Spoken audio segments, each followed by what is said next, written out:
Selamat pagi rekan-rekan semua. Assalamualaikum warahmatullahi wabarakatuh. Waalaikumsalam warahmatullahi wabarakatuh. Alhamdulillahirrahmanirrahim. Wa bihi nasta'inu ala umuri dunya waddin. Wassalatu wassalamu asrafil anbiya'i wal mursalin wa ala alihi wa sahbihi ajmain, amma ba'du.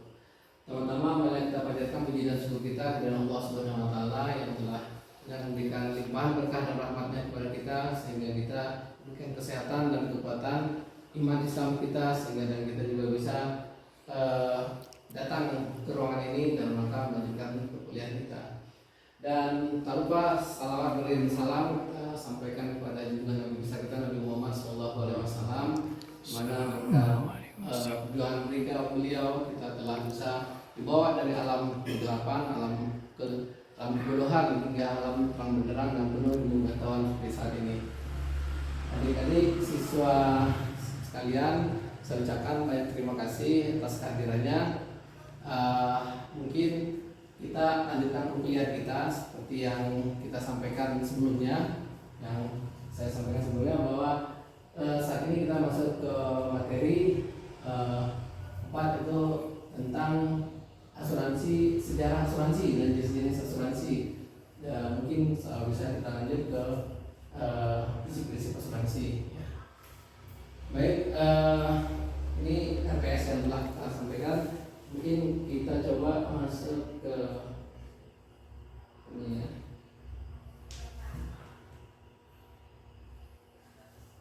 Ya, kita lihat sekilas sejarah asuransi ini dan ahli asuransi ya. Jadi mungkin kalau seperti kita ketahui sekarang ini mungkin banyak berkembang yang namanya asuransi syariah atau lembaga keuangan syariah, di mana lembaga keuangan syariah itu ada di dalamnya ada perbankan syariah, asuransi syariah, BPK syariah, ada juga pegadaian syariah. Ini banyak macam-macam lembaga keuangan yang tadinya berkonvensional berubah menjadi syariah, di mana kebutuhan syariah itu terutama bagi umat Islam itu sangat dibutuhkan. Di sini kita coba bicarakan dulu tentang sekilas tentang sejarah asuransi.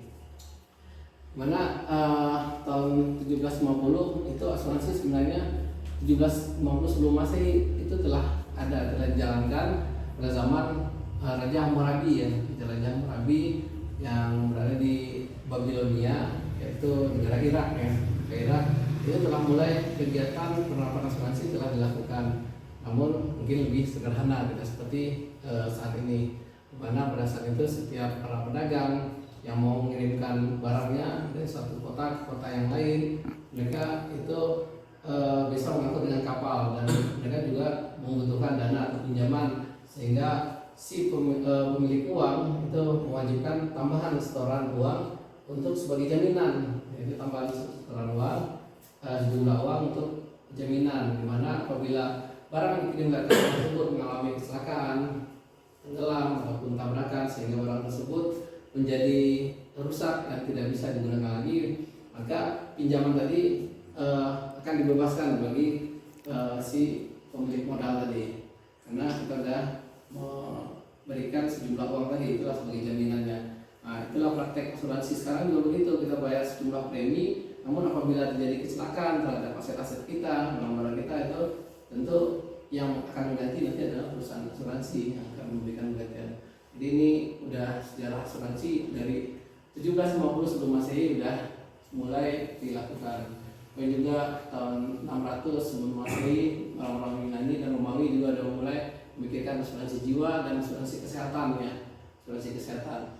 Dan juga ada di sini ada asuransi polis pertama kali pada tahun 1347, pada abad berikutnya asuransi maritim itu mulai dibentuk ya. Dan ini juga mulai di Amerika Serikat juga udah mulai pada tahun 1732. Lalu bagaimana dengan sejarah di Indonesia?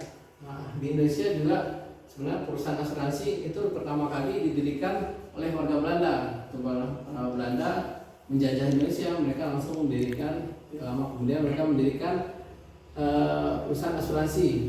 Dan di sini juga, namun ini juga mereka peruntukan untuk khusus bagi warga atau warga Belanda ya, sebagai negara penjajah mereka datang ke Indonesia itu mengambil rempah-rempah, mengambil kekayaan alam Indonesia dan dikirim ke mereka, ke negara mereka, ataupun mereka kirim juga ke negara-negara sekutu yang mereka perdagangkan.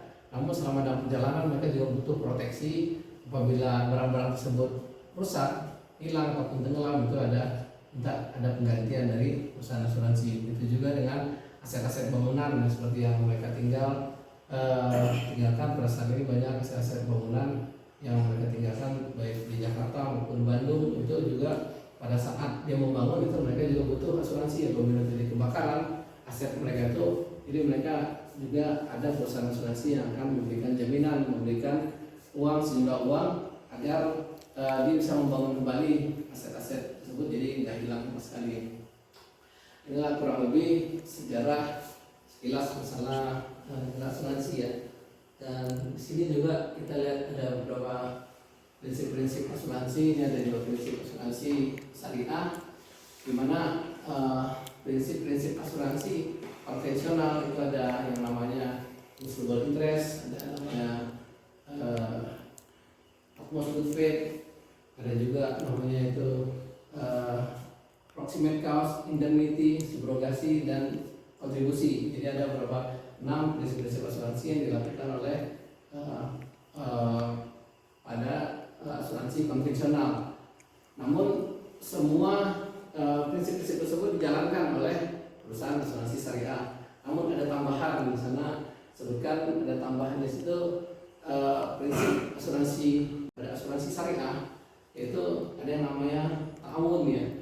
Ta'awun ala al-bir wal takwa ya. Wal takwa itu sana sebutkan bahwa tolong menolonglah dalam hal kebajikan dan bertakwalah, serta dan juga takmin ya. Takmin itu juga dalam untuk mendapatkan rasa aman. Inilah prinsip asuransi syariah yang dijalankan pada saat ini.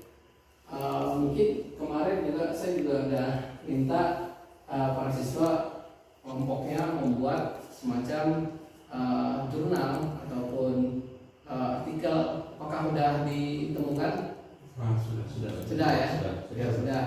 Ya mungkin kita ada 2 sesi. Jadi pada saat sesi pertama saya juga tadi menjelaskan sebagian global masalah tentang sejarah asuransi dan prinsip-prinsip asuransi tadi. Namun kalau memang sudah ditemukan, sudah diperoleh artikel atau jurnalnya, nanti masing-masing kelompok bisa didiskusikan, tapi nanti masuk ke sesi yang kedua ya. Sesi yang kedua, jadi sesi pertama ini cukup penjelasan dari saya, dan nanti kalau ada yang mau ditanyakan, tanyakan dulu, sehingga nanti pada sesi kedua kita langsung berdiskusi yang lebih dalam dan lebih ini lagi ya, yang lebih detail lagi. Dan ini semuanya kita ada penilaian ya, setiap sesi ada penilaian, baik dengan pada saat mendapatkan artikel yang Anda dapatkan disesuaikan dengan apa yang telah kita sampaikan. Lalu saat diskusi juga nanti akan juga dinilai keaktifan mahasiswa, siapa yang aktif, siapa yang rajin bertanya ataupun rajin memberikan tanggapan, itu nanti akan memiliki nilai lebih. Baik, mungkin saya rasa untuk sesi pertama nanti kita akan seperti tadi saya sudah jelaskan, dan mungkin selanjutnya ada yang ditanyakan sebelum kita lanjut ke sesi kedua. Kita break, masuk sesi kedua, baru kita diskusikan lebih detail. Jadi dari artikel yang disampaikan tadi, kira-kira ada yang mau ditanyakan dari kelompok 1 atau kelompok 2? Ya, silakan Pak Kevin ya. Apa yang latar belakangi berdirinya lembaga keuangan syariah, khususnya asuransi syariah? Ya, oke, baik, terima kasih Mas Kevin ya.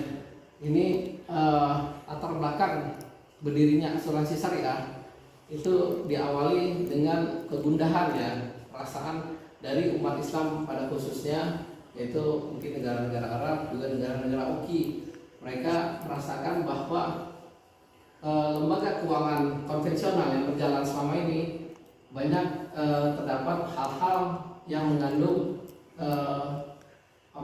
hal-hal yang tidak sesuai dengan kaidah-kaidah yang terdapat dalam Quran dan hadis. Contohnya mungkin kalau kita ketahui untuk perbankan itu mereka dianggap ada unsur bunga dan sehingga itu ada ribanya, sehingga para pendiri-pendiri negara-negara Arab dan negara-negara Islam inilah membuat lembaga keuangan, dan pertama itulah perbankan syariah. Dan di Indonesia pun mulai pada tahun 1991 mulai didirikan itu namanya asuransi muamalat. Itulah cikal bakal lembaga keuangan syariah yang pertama masuk ke Indonesia. Begitu juga yang tadi ditanyakan mengenai asuransi syariah. Dalam asuransi syariah itu para alim ulama pada umumnya menyatakan ada unsur yang tidak sesuai dengan kaidah-kaidah Islam, terutama yaitu adanya unsur mesir, goror, dan riba yang juga ada riba situ. Sehingga kita sangat berterima kasih ulama kita, Dewan Ekonomi Syariah yang ada di MUI mengkaji berbagai macam bagaimana caranya asuransi yang tadinya haram, yang dianggap haram itu karena banyak mengandung unsur-unsur yang dilarang oleh Allah melalui Al-Quran dan Al-Hadis. Jadi sedemikian rupa agar semua menjadi halal ataupun unsur keharamannya itu semakin berkurang, semakin habisnya. Ya mungkin itulah salah satu cikal bakal didirikannya lembaga keuangan syariah, khususnya di asuransi syariah. Ya, mungkin itu dari kelompok 2. Ada pertanyaan ya. Untuk kelompok 2, mengapa pada zaman Belanda hanya menargetkan asuransi untuk orang Belanda saja? Oke, ya terima kasih. Jadi pada saat masuknya asuransi ke Indonesia itu pada saat itu yaitu didahului oleh bangsa Belanda. Yang mana bangsa Belanda datang ke Indonesia, mereka menjajah, mereka juga mendirikan asuransi untuk mengamankan aset-asetnya seperti yang saya sampaikan tadi. Namun pada saat itu backup asuransi ataupun yang bisa negara-negara yang dapat memberikan pertanggungan atau memberikan jaminan terhadap kerugian yang mungkin terjadi itu sangatlah terbatas, dananya pengusahanya masih sedikit, sehingga yang banyak diketahui oleh negara-negara Eropa ataupun negara-negara penjajah yang salah satu Inggris, Prancis, ya termasuk juga tadi ada Belanda ya. Jadi Belanda karena backupnya masih terbatas, mereka khususkan untuk menyelamatkan aset-aset mereka dulu, jadi tidak memberikan ke aset-aset yang lain. Itu mungkin untuk saat sekarang mungkin sudah mulai berkembang baik untuk bangsa asing maupun juga bangsa sendiri ya. Lalu yang kedua, memang pada saat itu pada saat penjajahan Belanda memang kita mempunyai keterbatasan ilmu pengetahuan terutama tentang prinsip-prinsip ataupun asuransi itu seperti apa gitu. Itu juga banyak pengetahuan yang tidak disebarluaskan oleh negara penjajah pada saat itu. Itulah kurang lebih alasannya kenapa masih terbatas pada orang-orang Belanda saja yang diberikan kesempatan untuk berasuransi. Jadi kita saat ini tidak bersyukur bahwa sekarang sudah banyak ya, sudah berkembang asuransi, bahkan asuransi yang berbasis syariah pun sudah mulai banyak, sehingga kita bisa memilih mana. Oke, mungkin itu saja ya. Oke, terima kasih. Kalau itu absennya tadi udah ya, mungkin tadi yang hadir ada Pak Surya, Mas Fikri, ada Mas Kevin, ada Mas Salman, dan untuk saat ini kita break dulu. Insya Allah setelah ini kita kembali lagi, masuk lagi, dan kita akan diskusikan lebih dalam tentang apa itu sejarah asuransi, definisi masalah asuransi. Terima kasih atas perhatiannya, dan penilaiannya nanti kita akan bikin lagi lebih pada sesi yang kedua. Oke, terima kasih atas perhatiannya dan kehadirannya. Wabillahi taufiq wal hidayah. Assalamualaikum warahmatullahi wabarakatuh. Waalaikumsalam warahmatullahi wabarakatuh. Terima kasih, sampai ketemu pada sesi yang berikutnya.